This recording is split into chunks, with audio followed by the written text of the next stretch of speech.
concern, but not the kind of concern that would require you to move 15 or 20% of the U.S. Navy offshore.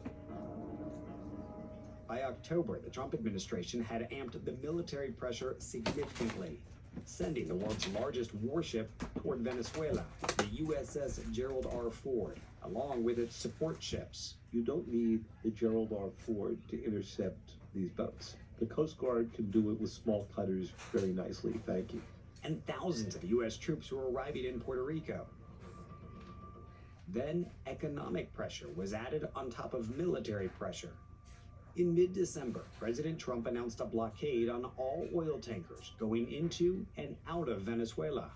Not going to let anybody going through that shouldn't be going through. The U.S. would seize 2 Venezuelan-linked oil tankers in December. The blockade was really designed to cripple Venezuela's economy. The idea was that this policy of maximum pressure was going to work and finally make sure that someone within the military or within the Venezuelan government would do something against Maduro. And just in case military and economic pressure wouldn't do the trick, the Trump administration added another element, the CIA. Beginning in August, the CIA inserted a very small team into Caracas, undetected, in order to monitor Venezuelan President Maduro's movements. They managed to track his locations, where he was living, what he was eating, what he was wearing. And so this was creating a very detailed pattern of life that the CIA was then able to pass back to the US military so that they could ultimately map out where Maduro would be at any given points. The CIA also, according to our sources, actually had an asset inside Maduro's inner circle that was feeding them information as well. And in late December, the CIA orchestrated the first U.S. attack on Venezuelan soil. There was a major explosion in the dock area where they load the boats up with drugs. This particular operation was carried out by the CIA, which conducted a drone strike on a port facility on the coast of Venezuela that they believed was being used by the Venezuelan gang Tren de Aragua to load drugs onto boats coming from Venezuela and then ship them onward. It was all designed to make Maduro voluntarily give up power. But publicly, he didn't seem to be taking any of it too seriously. There were repeated instances of the Venezuelan leader doing crazy, exaggerated dances. He gets up there and he tries to imitate my dance a little bit. According to the New York Times, that dancing made the Trump administration believe Maduro was mocking or dismissing the U.S. president. I don't think Maduro ever dreamed there'd be a snatch and grab in Caracas. What I was working on this in 2019 and 20, we kept saying all options are on the table. But the lesson Maduro would have learned is they weren't really on the table. We weren't going to do anything military. Behind the scenes, there were conversations with Maduro, including directly with the president on at least 1 or 2 occasions, where, by the president's own account, he told Maduro to leave the country. So the initial order by President Trump to get the mission started came at 10:46 p.m. on Friday night.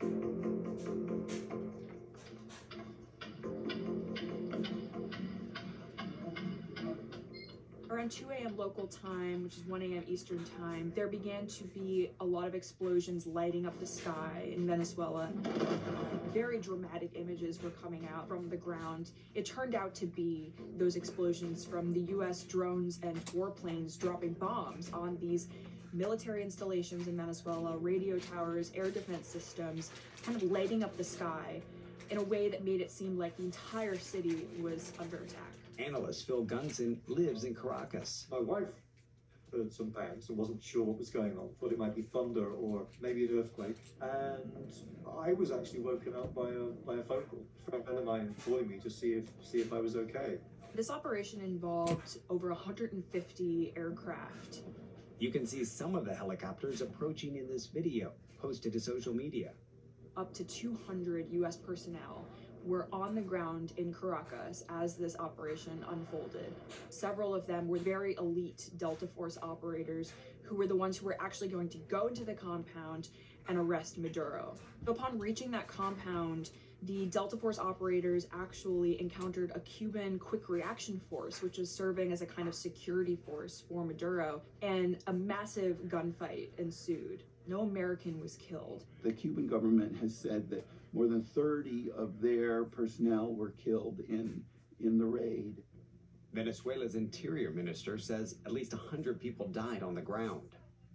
Once that firefight was over, U.S. forces, they were able to go into the compound by blowing open the steel door that was the entryway of that facility. They made their way into the building looking for Maduro. They found him in just about 3 minutes' time. They encountered him as he was trying, along with his wife, to hide behind another steel door that was going to lead into a more heavily fortified area of the compound.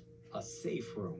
And as they were trying to flee U.S. forces, they actually hit their heads on that steel door, and they sustained pretty significant injuries from that, according to our sources.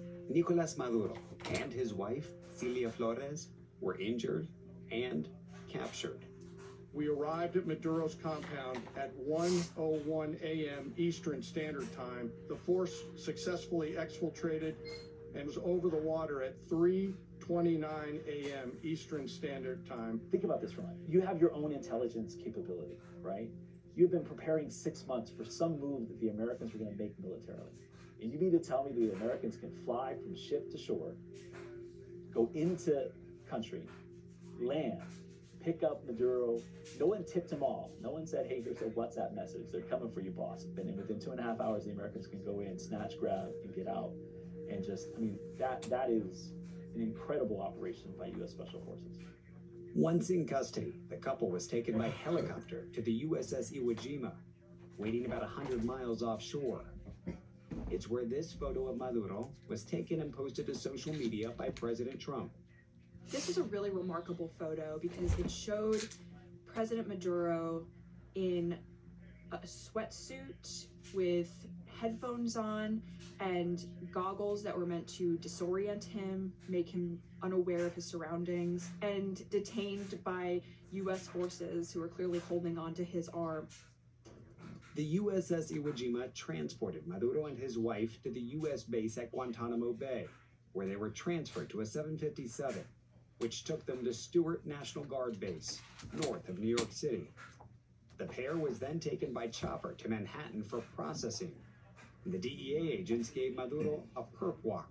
Tonight, how can you do that? The perp walk was highly unusual. It's generally against Justice Department policy because the concern is that you're going to affect his right to a fair trial, that you will essentially taint the jury pool. The couple was now in New York, but did they get there legally?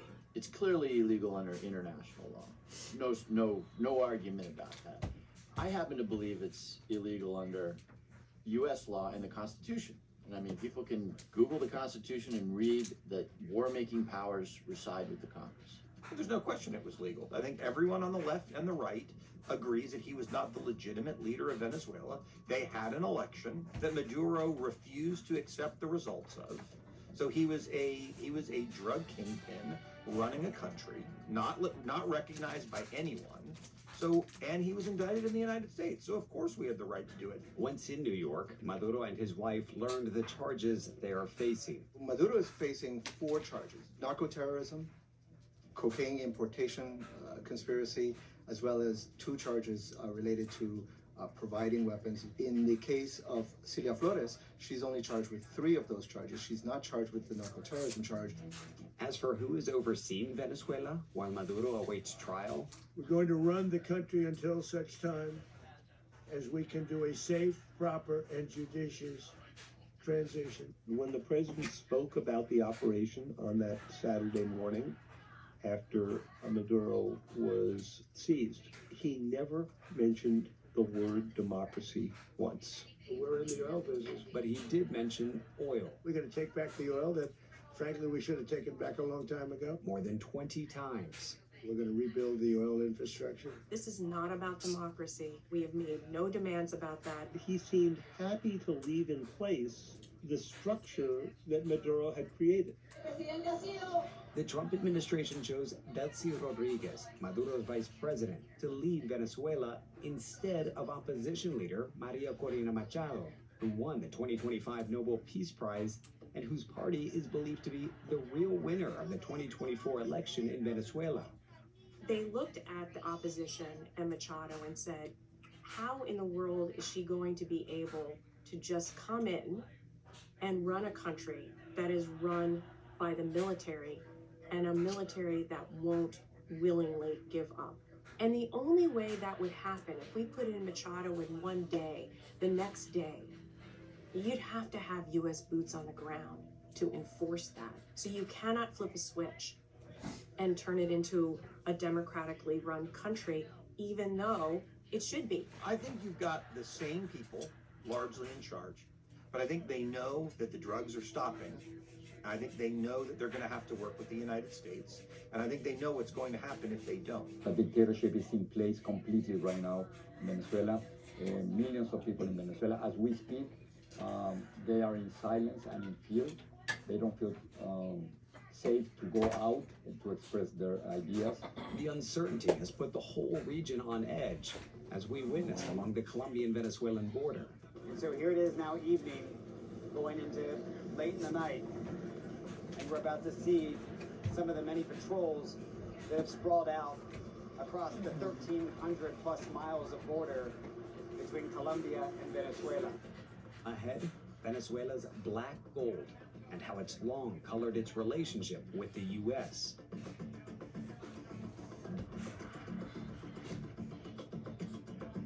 Guess who's back?